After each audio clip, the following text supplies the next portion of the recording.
रामपुर पहाड़ों की तलहटी में बसा हुआ एक बहुत ही प्यारा गांव था।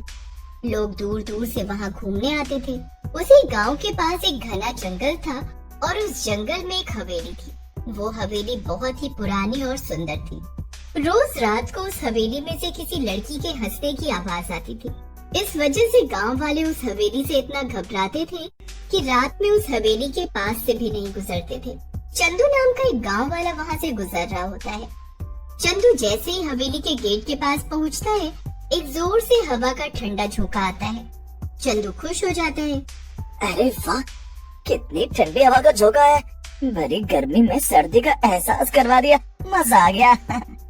लेकिन उसी समय चंदू को याद आता है ये गर्मी के दिन है और कहीं भी ठंडी हवा का मतलब नहीं बनता। लेकिन अभी थोड़ी देर पहले तो इतनी गर्मी थी, एकदम से ठंडी हवा कैसे बहने लगी? उसी समय एक लड़की की परछाई दिखाई देती है। परछाई में से आवाज आती है जो चंदू को बुला रही होती है।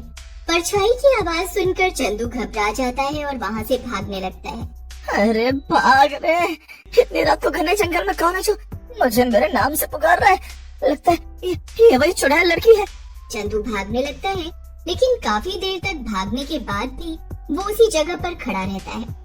अरे मोरे मैया, मैं तो अभी भी उसी जगह पर ही हूँ। ये कैसा जादू है? भगवान बस इस बार बचा ले, मैं जिंदगी में कभी रात में नहीं निकलूंगा। लेकिन चंदू इतना डर जाता है कि वहीं पर बेहोश हो जाता है।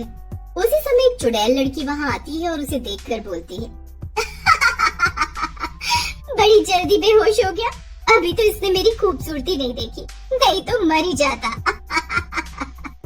ऐसा कहकर चुड़ैल लड़की वहाँ से चली जाती है। उधर चंदू को जब होश आता है, वो अपने आप को गांव के भीतर अपने दोस्तों छगन और मगन के पास पाता है। अरे भाइयों, मैं क्या बताऊं, कल रात को उसी भूतिया हवेली के पास बहुत ही सुंदर लड़की देखी। वो मुझे बुला रही थी। वो इतनी सुंदर थी कि परियां भी शर्मा जाए।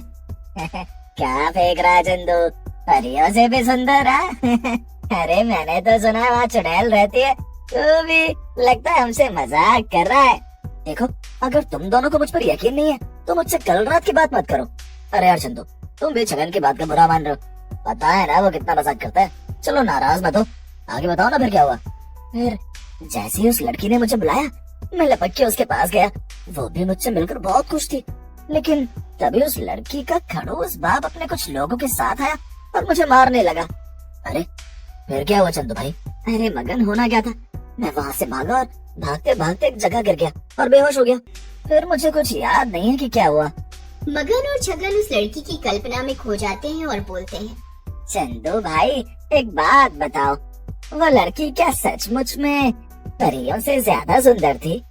कहीं तुम हम दोनों को बहका तो नहीं रहे हैं? देखो, तुम दोनों को मुझ पर विश्वास करना है तो करो, नहीं तो फुटो यहाँ से। चंदू को गुस्से में देख मगन और छगन वहाँ से खिसक लेते हैं, लेकिन दोनों का दिमाग उसी जंगल वाली लड़की की तरफ होता है। अरे मगन, क्या सच में इतनी सुंदर लड़कियाँ होती हैं? और अगर होती भी है तो इस बंदर सी शक्ल वाले चंदू को अपने पास क्यों बुलाएगी? अरे यार छगन, मुझे तो लगता है ये मनचला चंदू जंगल में अकेली लड़की देखकर उसके पास गया होगा और उस लड़की के घर वालों ने उसकी पिटाई करती होगी और इसी वजह से ये बेहोश हो गया होगा और हमें अपने किस्से सुना रहा है। मगन और छगन दोनों ही मन चले थे। दोनों का मन चंदू की बात सुनने से उस लड़की को देखने का कर रहा होता है। इसलिए दोनों रात में जंगल जाने की योजना बनाते हैं और रात में जंगल पहुंच जाते हैं। अरे छगन, ये जंगल तो बहुत ही डरावना लग रहा है। कहीं ये उस चंदू के बच्चे ने हमारे साथ मजाक तो नहीं किया? मुझे तो बहुत ही डर लग रहा है। मगन, डर तो मुझे भी बहुत लग रहा है, लेकिन देखना तो पड़ेगा ही ना। वैसे भी सुना नहीं है क्या कि कीचड़ में ही कमल होता है? वैसे सुंदर लड़कियां जंगल में अकेले ही रहती हैं। अब ये बकवास बात कहाँ से सुन ली तूने? कौन से बाबा ने बताई तेरे को ये बात कि सुंदर लड़कियां जंगल में रहती हैं? ये बात श्री श्री श्री 1,00,000 बाबा छगन दास ने बताई है। जैसे ही छगन की बात खत्म होती है, तभी वहाँ एक लड़की की सुरीली आवाज आती है। अरे ओ छगन और मगन, तुम दोनों मुझे ही ढूंढ रहे हो क्या? बताओ। जी जी परी जी, मैं आप ही को ढूंढने आया था। और ये मेरा दोस्त है मगन, हम दोनों आपको ही ढूंढ रहे हैं। छगन की बात सुनकर लड़की की आवाज फिर से आती है। बहुत ही मन चले हो तुम दोनों के साथ खूब पटेगी। चलो हवेली पर, वहीं मिलते हैं। लड़की की आवाज सुनकर मगन खुश हो जाता है। वाह, हवेली पर तो मैं मतलब हम दोनों चलना चाहते हैं, लेकिन आप भी तो सामने आ जाओ, जरा हम भी तो देखें कि इस कोयल सी आवाज की मालकिन कौन है। मगन की बात सुनकर चुड़ैल एक लड़की बनकर उन दोनों के सामने आ जाती है। इतनी सुंदर लड़की सामने देखकर छगन और मगन हैरान रह जाते हैं। अरे मगन, वो चंदी चोर चंदू तो सही कह रहा था, ये तो सचमुच परियों से भी ज्यादा सुंदर है। अगर ये फिल्मों में आ जाए तो सारी हीरोइनें बॉलीवुड से भाग जाएंगी। सही कह रहे हो छगन, ये लड़की तुम्हारी भाभी बनने के लिए बिल्कुल सही है, समझे। मगन और छगन को अपने को यूं घूरता देख लड़की बोलती है। क्या हुआ तुम दोनों को? क्या मैं सुंदर नहीं हूँ? और अगर तुम दोनों को नहीं चलना तो तुम दोनों वापस जा सकते हो। लड़की की बात सुनकर मगन और छगन दोनों घबरा जाते हैं और बोलते हैं, अरे नहीं, हम दोनों तुम्हारे साथ चलेंगे। वो हमारे पूरे गांव में तुमसे गोरी लड़की नहीं है कोई, इसीलिए हम थोड़ा सोच में पड़ गए। चलो। लड़की छगन के गालों में हाथ फेरते हुए बोलती है, तुम दोनों बहुत ही मजाकिया हो। तुम दोनों के साथ बातें करने में मजा आएगा। फिर छगन और मगन लड़की के साथ साथ हवेली की ओर चले जाते हैं। दोनों जैसे ही हवेली के अंदर घुसते हैं, हवेली का दरवाजा अपने आप बंद हो जाता है।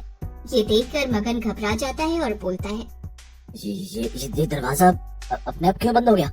क्या चक्कर है? कौन हो तुम? मगन की बात सुनकर लड़की की गर्दन छगन और मगन की तरफ घूम जाती है और वो एक चुड़ैल के रूप में आ जाती है। मैं वही हूँ जिससे मिलने के लिए तुम दोनों मरे जा रहे थे। अब सामने आ गई हो तो घबरा रहे हो। चुड़ैल को देखकर छगन और मगन की हालत डर के मारे खराब हो जाती है। दोनों हवेली से भागने की कोशिश करते हैं, लेकिन हवेली का दरवाजा बंद होने की वजह से भाग नहीं पाते। कहाँ भाग रहे हो मेरे जमुरो? तुम दोनों यहाँ आ तो गए हो, लेकिन जाओगे मेरी मर्जी से ही। चुड़ैल उन दोनों को बांध देती है और बोलती है, तुम दोनों अब मेरा शिकार हो। अगली अमावस्या पर तुम दोनों की बलि देकर तुम दोनों का नरम मांस खाऊंगी। फिर चुड़ैल वहाँ से चली जाती है। चुड़ैल के जाने के बाद मगन और छगन आपस में बातें करने लगते हैं। ये सब उस चंदू चोर का किया धरा है। एक बार मुझे मिल जाए, मैं उसका गला दबा दूंगा, छोड़ूंगा नहीं मैं उसे। गुस्सा मत हो छगन, तो उसे तब पकड़ेगा जब यहाँ से जिंदा बाहर जा पाएगा। नंदू की बात सुनकर वहाँ खड़ा चंदू सरपंच और नंदू को सारी बात बताता है, जिसे सुनकर सरपंच जी बोलते हैं, तुम बहुत बड़े मूर्ख हो चंदू। अपने जरा से मजाक के लिए तुमने 2 जिंदगियां खतरे में डाल दी। आपका गुस्सा होना जायज है सरपंच जी, मैं उन दोनों को जरूर ढूंढ कर लाऊंगा, चाहे कुछ भी हो जाए। रुक जा चंदू, मैं भी तेरे साथ चलता हूँ। अब कुछ भी हो, हम दोनों मिलकर उस चुड़ैल का आतंक इस गांव से खत्म कर देंगे। ऐसा कहकर नंदू और चंदू जंगल की ओर चल पड़ते हैं। रास्ते में उन्हें शिव भगवान का मंदिर मिलता है। नंदू मंदिर से शिव भगवान का त्रिशूल ले लेता है। दोनों हवेली के बाहर पहुंच जाते हैं। फिर चंदू और नंदू हवेली की दीवार कूदकर अंदर चले जाते हैं। अंदर उन्हें छगन और मगन बंधे हुए दिखते हैं, लेकिन उन दोनों के कुछ करने से पहले ही वहाँ चुड़ैल आ जाती है और बोलती है, चंदू कहाँ जा रहे हो मेरे घर को तोड़कर? तुम दोनों को तुम्हारी मौत यहाँ खींच लाई है। हम दोनों तो मरने के लिए ही आए हैं। या तो हम दोनों अपने दोस्तों को बचा कर ले जाएंगे, नहीं तो हम भी यहीं मर जाएंगे। नंदू चुड़ैल की छाती पर त्रिशूल गाड़ देता है। त्रिशूल के लगते ही चुड़ैल वहीं गिर जाती है और मर जाती है। फिर नंदू और चंदू मिलकर छगन और मगन को भी छुड़ा लेते हैं।